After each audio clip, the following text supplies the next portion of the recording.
on the Ike to the Middle East.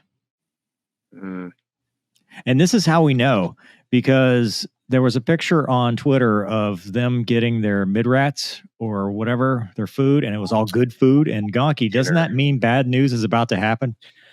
You sent me that they were getting lobster and steak, and immediately I thought, well, that means tomorrow they're getting like lobster soup and some sort of steak stew, and then let's see what can they make out of the leftovers the third day. That's all I think about. No, I don't think it has any correlation, man. It was probably Sunday, dude. On Sundays we would have like really nice stuff sometimes.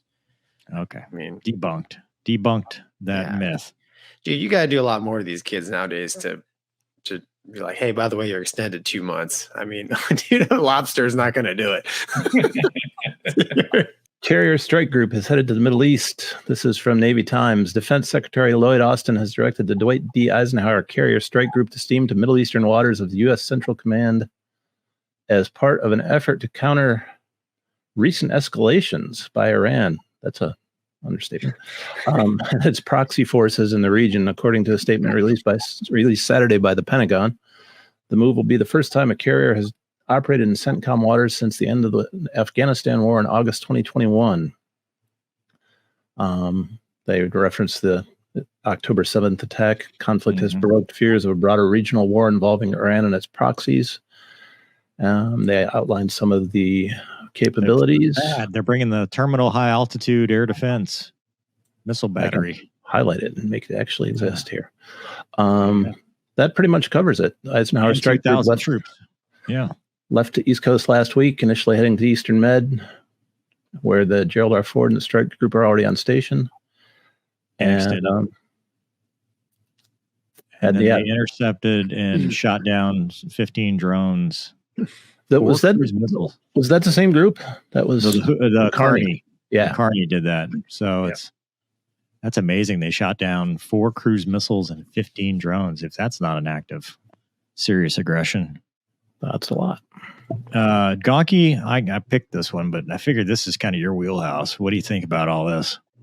I think it's just, I mean, it's not the first time they've done, I think it's a show of force. I mean, granted, they actually did, shoot some drones and stuff down this time, but I think it's a show of force. I mean, I get it. It's, peace through strength, right? That's the move. I really do hope that, nothing transpires, but that's all it is. I think. I mean, and those guys, they were the guys on the Ike were probably all ready for a sweet med cruise, pulling to some good ports, and now they're going to the desert. And the Gerald R4 guys are stuck, so they're just keeping them both out there. It sounds a lot like the plot to a book that I read from a certain T.R. Matson. He flight. Right. So he's, he can see into the future, apparently. He doesn't know anything about aliens, but he does know the future. So, yeah. So I don't know, man. Like, I don't read too much into this. I literally just think it's, show of force. But okay. T-Bear, what do you think? You've been on a boat before. Oh, yeah. I spent one night and that was my Air Force appreciation tour there.